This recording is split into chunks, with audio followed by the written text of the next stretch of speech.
prefer and those who want bipartisanship is to increase the size of the government and more spending just to agree with it.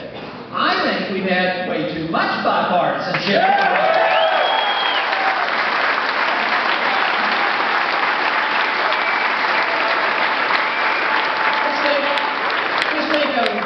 How much happens to our country, and it doesn't happen because of one party. The bipartisanship has been overwhelming when it endorses Keynesian economics, and that's been around since the Depression. The Keynesian economic system, likes the Federal Reserve. They like inflation, they like spending, they like deficits, and if you get into trouble, they like spending, they like deficits, and they like inflating. And they think they can do it forever. But that's ingrained in the system, and it's been a bipartisan cooperation that has done that. What is a nonpartisan or one party about our foreign policy? Only at the time of elections you hear a little bit of dissent. Like in the year 2000, the Republican Party candidate was arguing that, we want a humble foreign policy. We don't want to be a nation building. We don't want to be the police of the world and help them get elected. Yeah, and look what has happened. Then along comes the last election, and the candidate that won, and the person in the office today, he said, we're going to bring peace to the area, and he was the peace candidate, and what has he done? Well, we've expanded the war, sent more troops into Afghanistan, we started bombing Yemen, and we bomb Pakistan continuously, and quite frankly, I don't believe the troops are yet to come home from Iraq, because the policies haven't changed, they've been bipartisan. They're supported by both parties. They support the monetary system. They support the Federal Reserve. You would think maybe one party might take a position that we shouldn't have the federal government running our educational system. Remember, not too many years ago,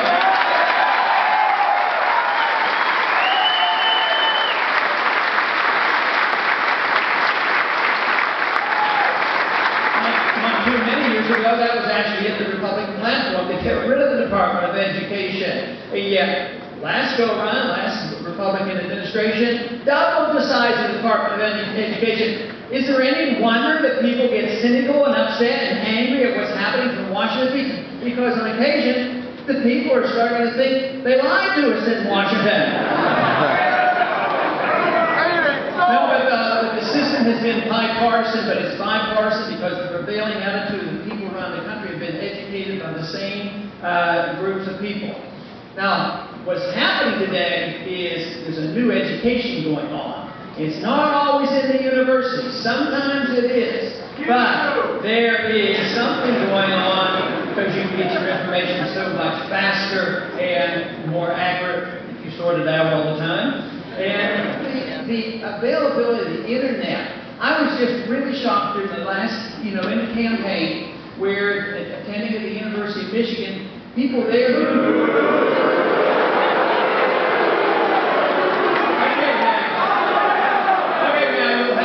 have to outdo them because when the subject of money came up, they said, and the feds, and they said it very loud.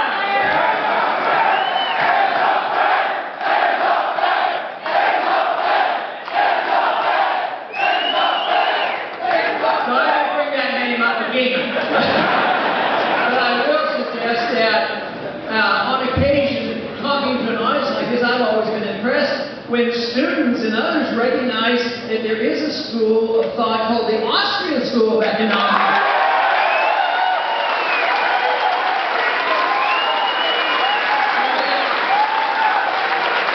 And there's other economists other than Keynes and Samuelson and Paul Krugman, people like Mises and Hayek and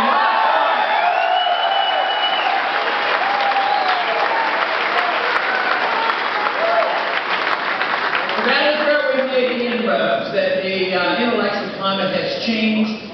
There's reason to be pessimistic about Washington, but the good news is outside of Washington. The good news is here. People know and understand what is happening, and those views are changing. When the views change, Washington will change. We still have vehicles available to us. Quite frankly, I was rather cynical a long time before you got cynical. That was back in the 70s. I was cynical then, and I thought, well, I'm going to run for Congress, and I'm going to run giving my speech that I'm giving currently and I've given for 30 years, and I figured, well, at least I'm I'm going to get it off my chest, and I'm going to say I did my part, run one time, get defeated, and that would be it, nobody would care. And I would say, well, lo and behold, there were more people there than I dreamed of. There were a lot more of you than I ever dreamed of in 2008. I mean, this is fantastic what is happening. It's much bigger. This is almost like a movement. Yeah.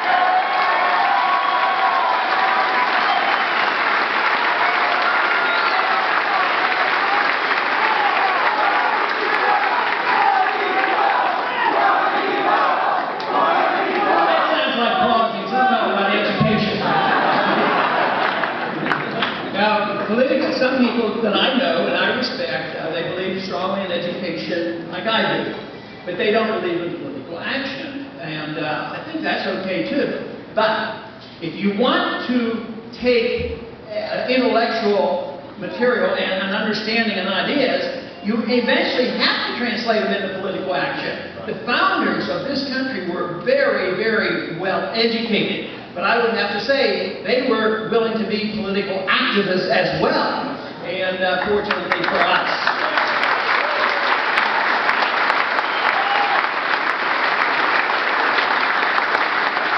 But we have a long way to go, and certainly I've talked a lot about foreign policy, and we do need a new foreign policy. We need,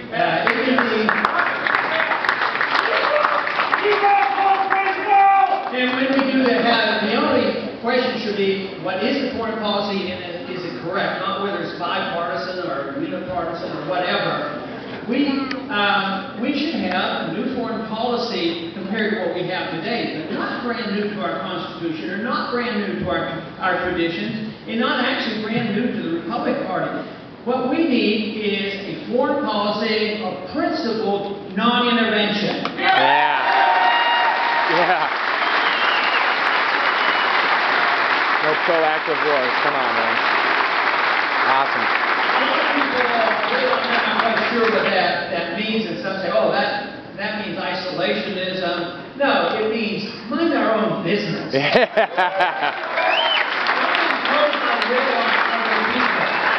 And it would also translate into bringing all the troops on, not only the Middle East, but Germany and Japan.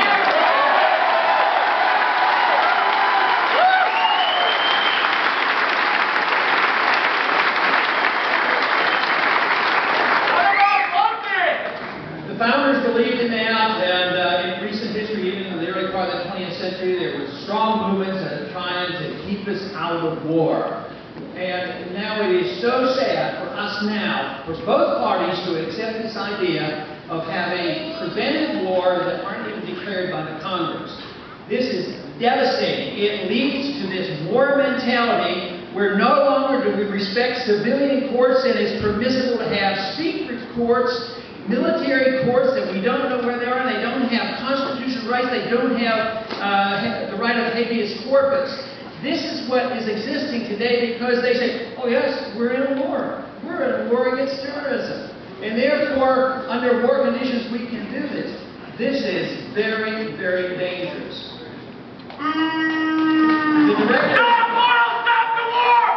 The director of intelligence, Blair, the other day, a couple weeks ago, was in a hearing, and the subject came up about what was our position on assassinations.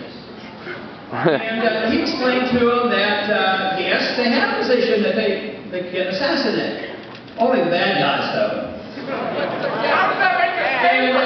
And it came out very clearly that we have now openly stated, even though they've been doing this in the past, openly stated that the American government has a policy of assassinating even American citizens.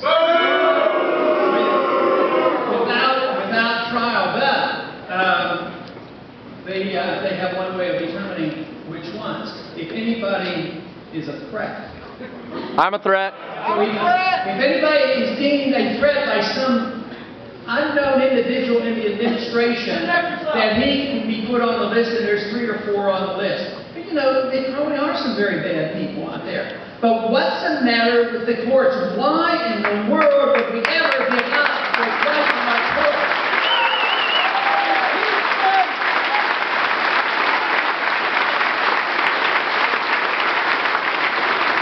The principle of habeas corpus has been around since 1215, and it has survived rather well. It took a long time to be established. The founders understood this, and it was a principle of natural law, and it influenced our Constitution.